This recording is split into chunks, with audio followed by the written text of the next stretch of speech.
President Tinubu in Riyadh says Israeli aggression in Gaza has persisted for too long, as IGP reads riot act to erring officers who compromise integrity.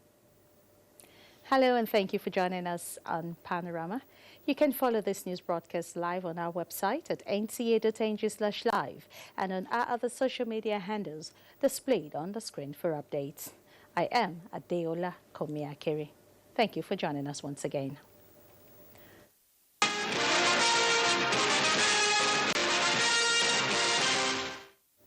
President Bola Tinubu says the world must work towards an end to Israeli aggression in Gaza, which has persisted for too long a time, stating that no political aim, no military strategy, nor security concern should come at the expense of so many innocent lives. The president was speaking at the extraordinary Joint Arab-Islamic Summit in Riyadh, Saudi Arabia. Your Excellencies, Your Royal Majesties, the two-state solution stands as a beacon of hope. I agree, representing the right of both Israelis and Palestinians to self-determination and peace. It is not just a diplomatic article of faith, it is a vision grounded in principle of quality and mutual recognition. Achieving this vision requires a commitment to dialogue and deal-making in respect for history. We know this conflict did not begin in October 2023. It can only be resolved through principled compromise based on appreciation of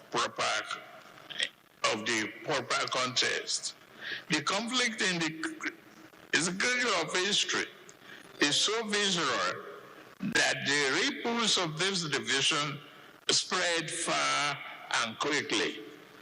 The corrosive impact of images of endless violence repeated on a billion smartphones around the world is huge. We need to find a new pathway to peace without delay. Nigeria has always championed the cause of peace and cooperation among nations. Our own experiences, domestically and regionally, have taught us that identity politics are no substitute for respecting the nuances of diversity. The path to reconciliation may be fraught with challenges, but it is through honest conversation and deal-making that we can foster understanding. Nigeria loses more than $9 billion annually to illegally mining activities. This was brought to the fore at a capacity building and training of host communities on various skills and experience sharing to address the issue. Bosede Abel Amosu reports. The federal government, through Nigeria Extractive Industries Transparency Initiative, NTA, is partnering with Global Rights to empower more than 91 participants from 5 local government areas in Nasarawa states in different skills. Some of the issues deliberated on are health hazard, environmental degradation, and economic marginalization, despite the wealth generated from the resources leading to unrest. The civil without honors with a little peanut. Key industry players say most of the mining activities in Nigeria are unregulated, adding that this has led to an increase in insecurity and displacement of many individuals from their ancestral homes. Our traditional leaders play a vital role in fostering collaboration and ensuring that the interests of the communities are protected.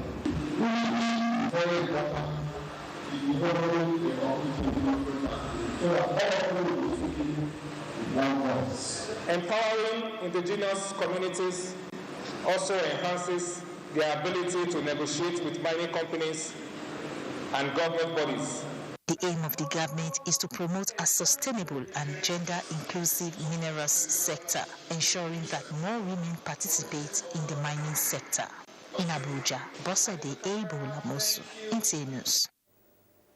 Major federal roads connecting communities in Akwa Ibom State are receiving facelifts as the Federal Road Maintenance Agency begins implementation of the presidential mandate to ensure smooth transportation of goods and services in and out of rural areas. Clement Barikwi has details. Joseph Wogwefe is a resident of Ikorobo community and has been doing business here for the past 20 years. Like many residents of Nsrubium local government area, his excitement on seeing this once impassable road knows no bounds. So we are happy. Even the market people here are happy. They are very excited. You can see now motor is departing with the speed. I'm so more delighted for a good job and the quality they have been doing here. I thank God for the federal government that come and do this work up to this level. So now the road is very easy for us. The road, which connects communities in Nsrubium to other parts of Akwa Ibom State through the east-west road, brought business activities before now to a near halt due to its deplorable state. We achieved 1,185 meters square of face station, and we patched 77 meters square of pocho. We visited line drain.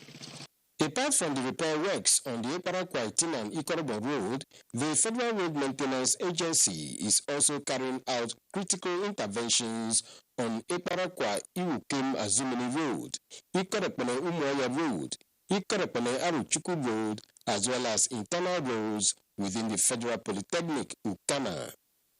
Clement Barikuri, NTA News. While Nigeria's leading agency in the fight against economic and financial crimes, AFCC records milestone by way of asset recovery and conviction in the last 1 year, the country is, however, still struggling to exit the grey list of the Financial Action Task Force, FATF. The FATF considers Nigeria as a safe haven for supporting money laundering and terror funding. National Assembly correspondent Lami Ali reports on the Senate oversight visit to anti-corruption agencies in Nigeria. Nigeria is not the only African country on the grey list of the FATF.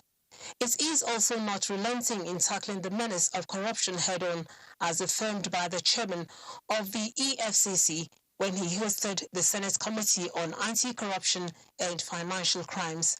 Made asset tracing and recovery one of our key objectives.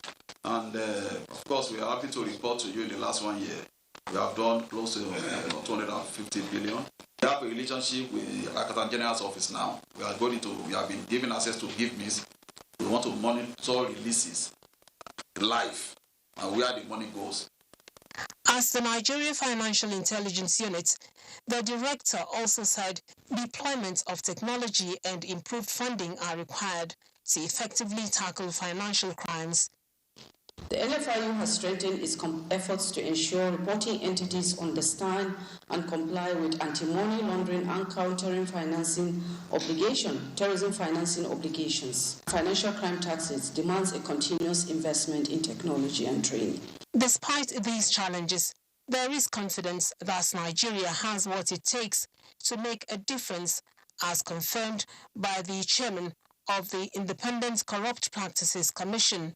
About 50 billion naira has been lost by African continent through illicit financial flow. As a result of that, the head of state of African countries agreed amongst themselves that there is need for Africa to come together, and through the glory of God, I was elected as the first chairperson of Africa's Recovery Practitioner Forum, whereby I was saddled with the responsibility of galvanizing the support and also to mobilize all the African corruption agencies and African recovery institutions in order to ensure that the stolen the asset of African artifacts taken outside the African continent are identified, traced, recovered, bring back to Africa.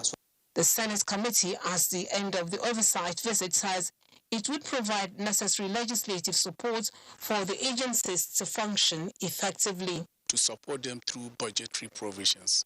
We also look at we are also going to look at their laws to make sure that they make them to amend them to give them more power and to ensure that they are efficient.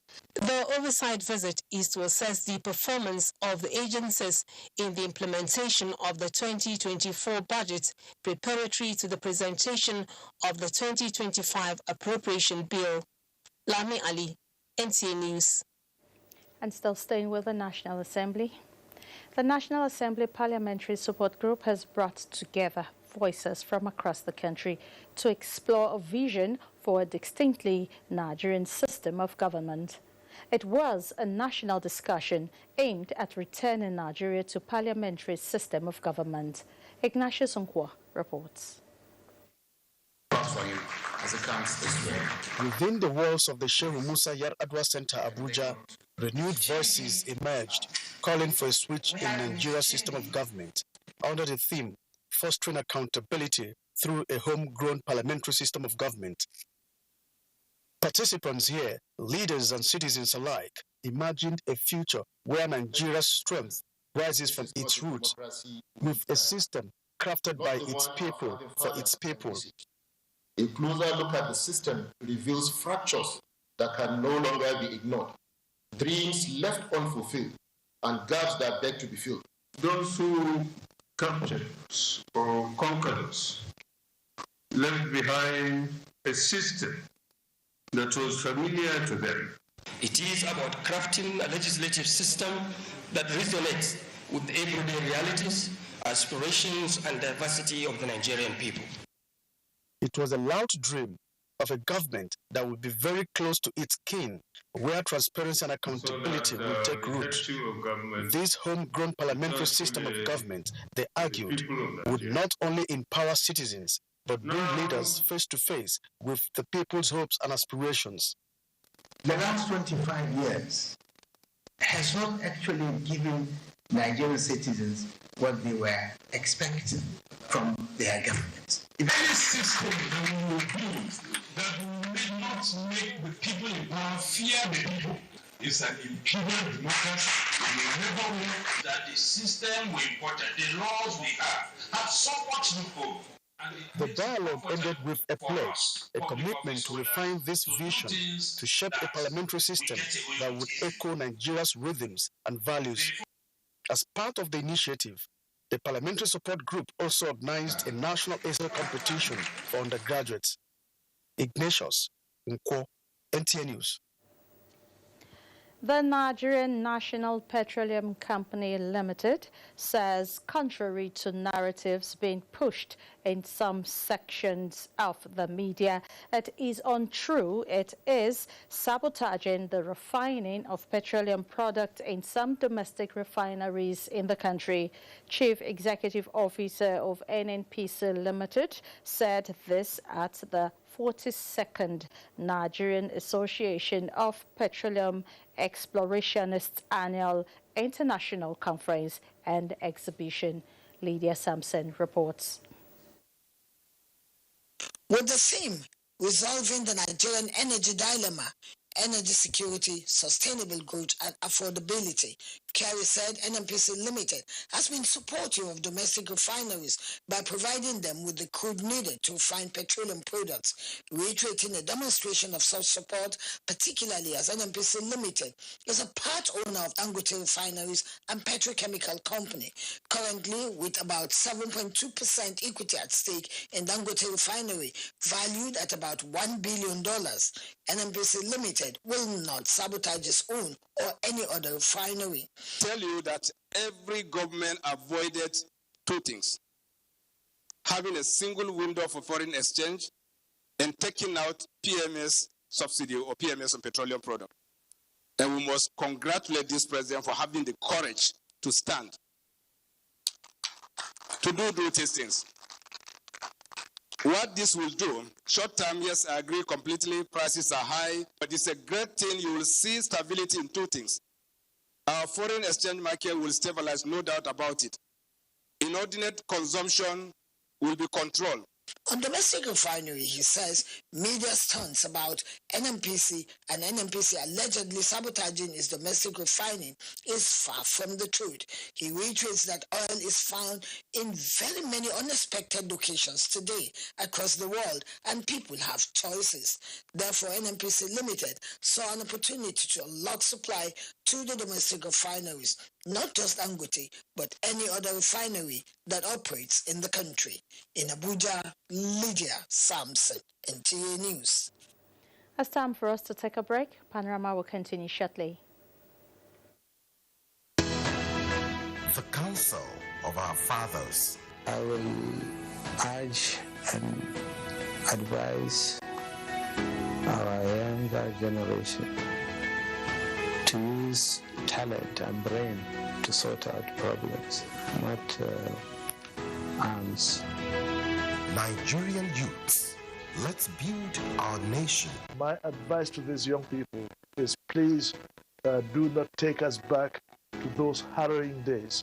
You probably do not know what it is. I believe we have fought one civil war too many in this country. So those who experience it will run away from it. Nigerian youths, let's build our nation together.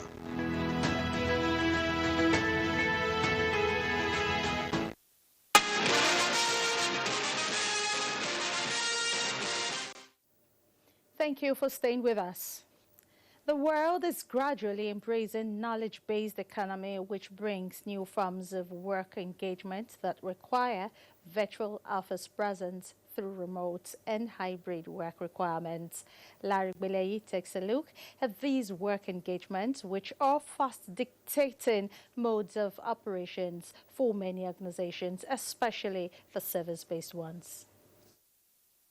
Information technology has brought changes in enterprise functions and work situations all over the world, and Nigeria is no exception. Various sectors and subsectors, both in government and private establishments, are now embracing these work engagements, which are remote model of operation, which allows employees to work from any location. Hybrid work method, which combines being physically at work on agreed days of the week with remote work, recently used by state governments to alleviate the economic realities of their workers. Many companies in Nigeria are now opting out of the usual 9 to 5 or 8 to 4 p.m. mode of operation and going the remote or hybrid way. Is this the sign that this work situation is the future? Clearly, COVID has compelled us to start doing work online. And many companies, many industries now see that that's the way to go. It's cheaper, it's more productive, and you can get more from the employees that you employ. So that's going to be the trend. Now, we have come to an age which is more of knowledge intensive. They are knowledge workers. So what we needed is a broadband penetration. Knowledge workers are more of people that are not confined to this 8 o'clock, 4 p.m. No, they can work late in the night because most of their jobs is not physical job, it's more of intellectual job. ICT experts say virtual presence in businesses and government work is becoming inevitable. To buttress their view is the present administration's investment in digital economy, clearly showing where the flow of tide is going. They should make sure that they are empowered for this age. We are living in an age that the world has become flat. That's the truth about it. Whether you japa, there's some people who are in this country who are earning dollars through virtual engagement. You see, they're not going anywhere, but they're living very fine. With the coming of artificial intelligence, experts believe it won't be long before public and private establishments gravitate towards virtual offices, and Nigerians have to be abreast of these work engagements. In Lagos, Larry Bileyi, NTA News. Any officer found compromising the integrity of the investigation department of the force will be dealt with accordingly. Inspector General of Police Kayode Egbetokun gave the warning at a workshop for heads of police investigation and intelligence units in Abuja. Francis Form reports. Gathered in this hall are heads of investigation and intelligence units of the force from across the country participating in a workshop focused on enhancing professionalism in criminal investigations and establishing a uniform standard of operations within the Nigeria Police Force. This initiative, led by the Inspector General of Police, is part of a broader strategy to modernize policing practices and improve investigative outcomes. By consistently applying professional standards, we also protect the rights of the accused and the victims, thereby upholding the principles of justice and fairness foundational to our legal system. Moreover, professionalism within the police force contributes to broader societal impacts, including social harmony and political stability. IGP Kayode Egbetokun also reiterated the unwavering commitment of the force to safeguarding the rights and well-being of children by adhering to the highest legal and global ethical standards, particularly the UN Convention on the Rights of the Child. Adherence to these standards involves regular training and education of our officers to handle custody issues sensitively and professionally. It also requires continuous monitoring and evaluation to ensure that our practices remain in alignment with national and international human rights standards.